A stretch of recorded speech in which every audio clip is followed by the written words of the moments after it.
melihat aku, melihat Allah. Nah, begitu orang-orang melihat gunung, lalu gunung itu tiba-tiba hancur, meledak, dan semuanya orang semaput, pingsan, termasuk Nabi Musa itu pingsan. Ya, itu. Nah, terus akhirnya setelah pingsan, untung tidak mati, gitu lah. Gunungnya jadi hancur, lebur sudah. Nah, untungnya aja nggak mati mereka itu, cuma pingsan. Lalu ketika Nabi Musa sadar, mereka disadarkan semua.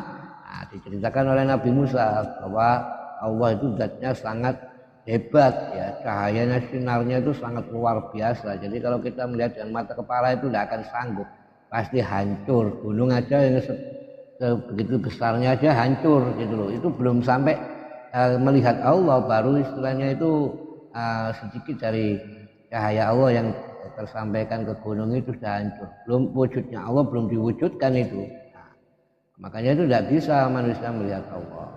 Ya. Jadi kalau itu bisa itu melihat makrifat keberadaannya Allah dengan sekelilingnya, keberadaannya saja. Jadi bukan wujudnya Allah. Ya. Terima kasih teman-teman sudah bergabung ya. Selamat datang semuanya. Ya. Soalnya lampunya ini benar. Ya Pak Yusla, selamat bergabung. Ya user belakangnya sudah 141, selamat bergabung. Pak Arnaldi 74, selamat bergabung. Ya, semuanya selamat bergabung. Terima kasih Bu Wilita atas like-nya di live saya. Dan barokah. Nah yang kedua apa? Yang kedua wa yuqimuna sholata. Wa yuqimuna sholata. Tanda orang bertakwa itu nomor 2 adalah dia mendirikan sholat, melaksanakan sholat 5 waktu. Nah, syukur-syukur lebih dari sholat 5 waktu ya wajibnya, sholat sunnahnya rawatib ya yang mengikuti sholat 5 waktu itu qobliyah ba'diyah itu dilaksanakan.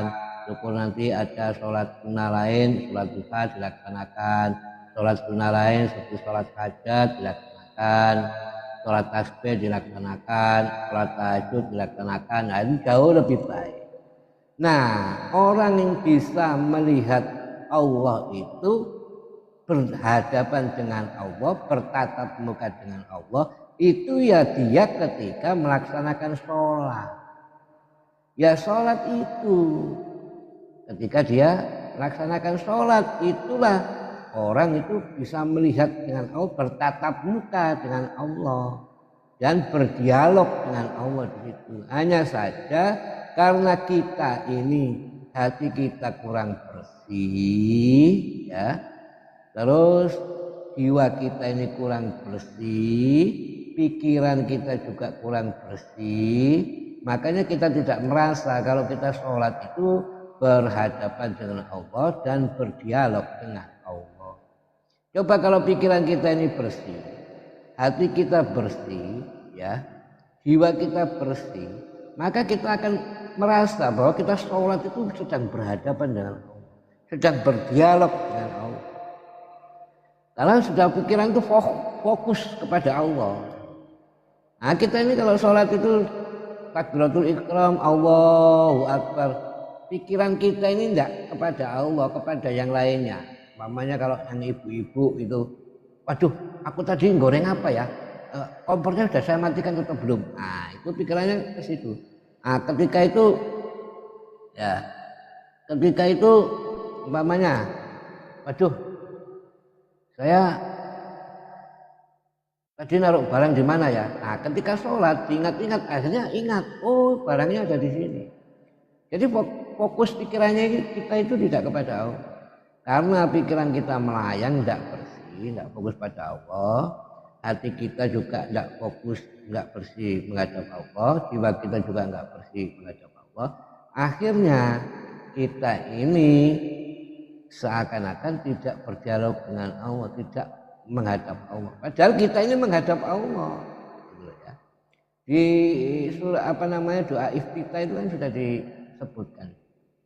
Ketika kita membaca doa iftitah pada waktu setelah takbiratul ihram itu kan ini wajahtu wajahiyah, ini sesungguhnya aku, wajahtu menghadapkan wajahku, wajhiya kepada wajah alladzi fataras samawati wal ardh, kepada Tuhan yang menciptakan langit dan bumi. Loh, kan sudah